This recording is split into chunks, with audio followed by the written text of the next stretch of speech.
Welcome to SJA Square Academy, SCRT based Maths booklet. 24 ചതുരത്തിൻ്റെ പരപ്പളവ് അല്ലെങ്കിൽ വിസ്തീർണം. ഈ പരപ്പളവിനെ തന്നെയാണ് വിസ്തീർണം എന്ന് പറയുന്നത്. അപ്പോൾ ഇതിൽ ചതുരത്തിൻ്റെ പിക്ചർ തന്നിട്ടുണ്ട്. ഇത് നീളം, ഇത് വീതി. ഈ പരപ്പളവ് അല്ലെങ്കിൽ വിസ്തീർണം എന്ന് പറയുന്നത് ഉള്ളിലുള്ള അളവിനെയാണ് പറയുന്നത്.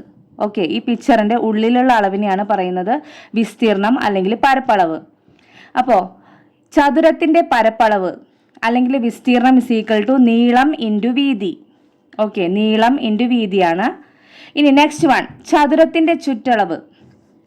ഈ ചുറ്റളവ് എന്ന് പറയുന്നത് ചുറ്റുള്ള അളവിനെയാണ് പറയുന്നത്. ഓക്കെ, ചുറ്റളവ് എന്ന് പറയുന്നത് ചുറ്റുള്ള അളവിനെയാണ്. അപ്പോൾ ഈ ചതുരത്തിൻ്റെ ചുറ്റളവ് എന്ന് പറയുന്നത് നീളം പ്ലസ് വീതി പ്ലസ് നീളം പ്ലസ് വീതി. അപ്പോൾ എത്ര നീളമുണ്ട്? 2 നീളമുണ്ട്. അപ്പോൾ 2 ഇൻറ്റു നീളം പ്ലസ് വീതി എത്ര ഉണ്ട്? 2 വീതിയുണ്ട്. അപ്പോൾ 2 ഇൻറ്റു വീതി. ഈ 2നെ നമ്മൾ പുറത്തേക്ക് എടുത്തു. അപ്പോൾ 2 ഇൻറ്റു നീളം പ്ലസ് വീതി, അതാണ് ഫോർമുല. അപ്പോൾ ചതുരത്തിൻ്റെ വിസ്തീർണം എന്ന് പറയുന്നത് നീളം ഇൻറ്റു വീതി, ചതുരത്തിൻ്റെ ചുറ്റളവ് എന്ന് പറയുന്നത് 2 ഇൻറ്റു നീളം പ്ലസ് വീതി.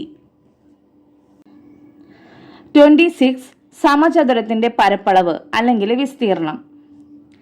അപ്പോൾ ഇതിലെ ഒരു വശത്തിൻ്റെ നീളം എന്ന് പറയുന്നത് a ആണ്. സമചതുരത്തിൻ്റെ പ്രത്യേകത എന്താണ്? എല്ലാ വശങ്ങളും തുല്യമാണ്. അപ്പോൾ എല്ലാ വശങ്ങളും a ആയിരിക്കും. അപ്പോൾ സമചതുരത്തിൻ്റെ പരപ്പളവ് അല്ലെങ്കിൽ വിസ്തീർണം എന്നത് a into a is equal to a square ആണ്. ഇവിടെ നീളം എന്താണ്? a ആണ്. വീതി എത്രയാണ്? a ആണ്. അപ്പം നീളം ഇൻറ്റു വീതി എന്ന് പറയുന്നത് a into a is equal to a square ആണ്. ഇനി 27 സമചതുരത്തിൻ്റെ ചുറ്റളവ്. സെയിം നമ്മൾ നേരത്തെ പറഞ്ഞതുപോലെ തന്നെ നമുക്ക് ഇവിടെ നിന്ന് സ്റ്റാർട്ട് ചെയ്യാം. a plus A plus A plus A. അപ്പോൾ എത്ര a? 1 2 3 4. അപ്പോൾ ഇസ് ഈക്വൽ ടു എന്താണ്? 4a. അപ്പോൾ സമചതുരത്തിൻ്റെ പരപ്പളവ് അല്ലെങ്കിൽ വിസ്തീർണം എന്നത് a സ്ക്വയർ, സമചതുരത്തിൻ്റെ ചുറ്റളവ് എന്നത് 4a. 28 വിസ്തീർണത്തിൻ്റെ യൂണിറ്റ്. തന്നിരിക്കുന്ന വശങ്ങളുടെ അളവുകൾ സെൻറ്റിമീറ്ററിലാണെങ്കിൽ വിസ്തീർണത്തിൻ്റെ യൂണിറ്റ് സെൻറ്റിമീറ്റർ സ്ക്വയർ അല്ലെങ്കിൽ ചതുരശ്ര സെൻറ്റിമീറ്റർ. ഈ സെൻറ്റിമീറ്റർ സ്ക്വയർ തന്നെയാണ് ചതുരശ്ര സെൻറ്റിമീറ്റർ. ഇനി തന്നിരിക്കുന്ന വശങ്ങളുടെ അളവുകൾ മീറ്ററിലാണെങ്കിൽ വിസ്തീർണത്തിൻ്റെ യൂണിറ്റ് മീറ്റർ സ്ക്വയർ അല്ലെങ്കിൽ ചതുരശ്ര മീറ്റർ. 29 വലിയ അളവുകൾ. പുരയിടങ്ങളും മറ്റും അളക്കാൻ ആർ, ഹെക്ടർ എന്നീ അളവുകളാണ് ഉപയോഗിക്കുന്നത്. 100 ചതുരശ്ര metre is equal to 1 are. 100 are is equal to 1 hectare.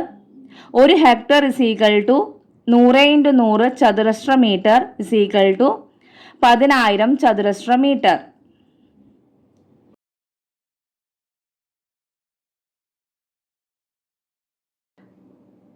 Next നമുക്ക് പ്രീവിയസ് ക്വസ്റ്റ്യൻ നോക്കാം. തേർഡ് വൺ, ഒരു കച്ചവട സ്ഥാപനത്തിലെ കച്ചവടവുമായി ബന്ധപ്പെട്ട 3 പ്രസ്താവനകൾ ചുവടെ കൊടുക്കുന്നു. ഇവ പരിശോധിച്ച് ശരിയായ ഉത്തരം തിരഞ്ഞെടുക്കുക. പ്രസ്താവന 1, ഒരു സാധനത്തിൻ്റെ വില ആദ്യം 20% കുറച്ചതിനു ശേഷം 25% വർദ്ധിപ്പിച്ചാൽ വിലയിൽ മാറ്റമുണ്ടാകില്ല. പ്രസ്താവന 2, ഒരു സാധനത്തിൻ്റെ വില ആദ്യം 20% വർദ്ധിപ്പിച്ചതിനു ശേഷം 25% കുറച്ചാൽ വിലയിൽ മാറ്റമുണ്ടാകില്ല. പ്രസ്താവന 3, ഒരു സാധനത്തിൻ്റെ വില ആദ്യം 20% വർദ്ധിപ്പിച്ചതിനു ശേഷം 20% കുറച്ചാൽ വിലയിൽ മാറ്റമുണ്ടാകില്ല. ഇനി ഓപ്ഷൻസ് നോക്കാം. ഓപ്ഷൻ എ, പ്രസ്താവന 1 മാത്രം ശരിയാണ്. ഓപ്ഷൻ ബി, പ്രസ്താവന 2 മാത്രം ശരിയാണ്. ഓപ്ഷൻ സി, പ്രസ്താവന 2, 3 എന്നിവ ശരിയാണ്. ഓപ്ഷൻ ഡി, പ്രസ്താവന 1, 2 എന്നിവ ശരിയാണ്. അപ്പം നമുക്ക് പ്രസ്താവന 1 നോക്കാം. ഒരു സാധനത്തിൻ്റെ വില ആദ്യം 20% കുറച്ചതിനു ശേഷം 25% വർദ്ധിപ്പിച്ചാൽ വിലയിൽ മാറ്റമുണ്ടാകില്ല. ഒരു സാധനത്തിൻ്റെ വില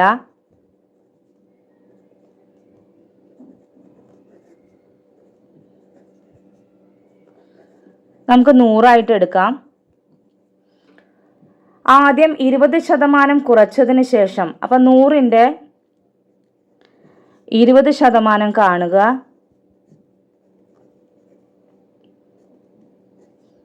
അപ്പം നമുക്ക് 20 കിട്ടി. കുറച്ചതിന് ശേഷം, അപ്പം 100ൽ നിന്ന് 20 കുറയ്ക്കുക. അപ്പം നമുക്ക് 80 കിട്ടി.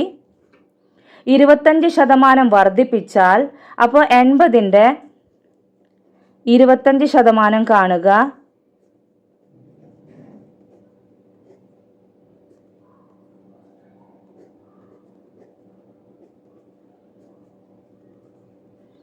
നാലഞ്ച് 20.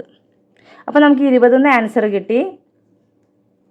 വർദ്ധിപ്പിച്ചാൽ, അപ്പോൾ 80 + 20 നമുക്ക് 100 കിട്ടി. വിലയിൽ മാറ്റമുണ്ടാകില്ല. അപ്പോൾ ഒരു സാധനത്തിൻ്റെ വില നമ്മൾ 100 എടുത്തു. നമുക്ക് ലാസ്റ്റും 100 ആൻസർ കിട്ടി. അപ്പോൾ വിലയിൽ മാറ്റമില്ല. അപ്പോൾ ഈ പ്രസ്താവന ശരിയാണ്.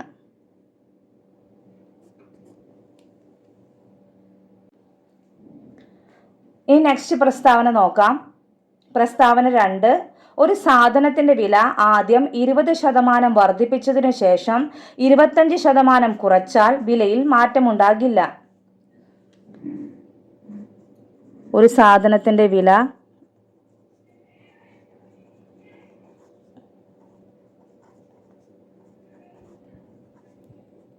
നൂറ്. ആദ്യം 20% വർദ്ധിപ്പിച്ചതിന് ശേഷം, അപ്പം 100ൻ്റെ 20%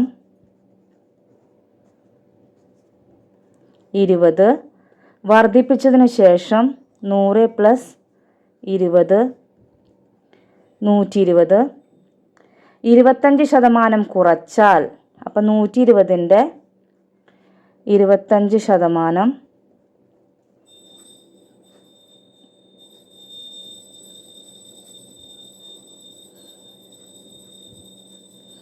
6×5 30.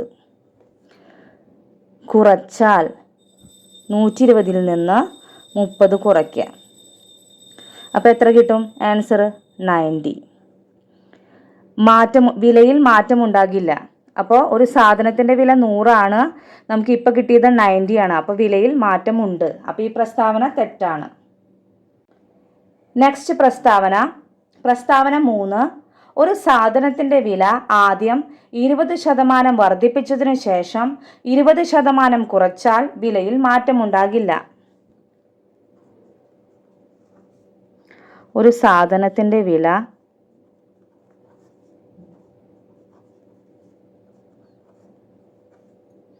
നൂറ്. 20% വർദ്ധിപ്പിച്ചതിന് ശേഷം, അപ്പോൾ 20% കാണുക.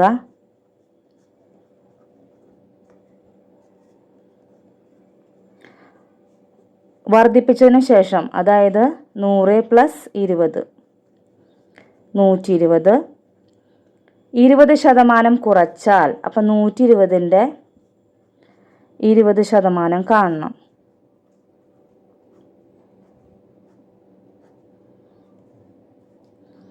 അപ്പം നമുക്ക് 24 കിട്ടി. 20% കുറച്ചാൽ, അപ്പോൾ 120ൽ നിന്ന് 24 കുറയ്ക്കുക.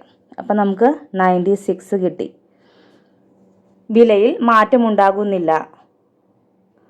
അപ്പോൾ നമുക്ക് ഒരു സാധനത്തിൻ്റെ വില 100 ആണ്. ഇവിടെ കിട്ടിയത് 96 ആണ്. അപ്പോൾ വിലയിൽ മാറ്റമുണ്ട്. അപ്പോൾ ഈ പ്രസ്താവന തെറ്റാണ്. അപ്പോൾ നമ്മുടെ ആൻസർ എന്താണ്? ഓപ്ഷൻ എ, പ്രസ്താവന 1 മാത്രം ശരിയാണ്. Thank you.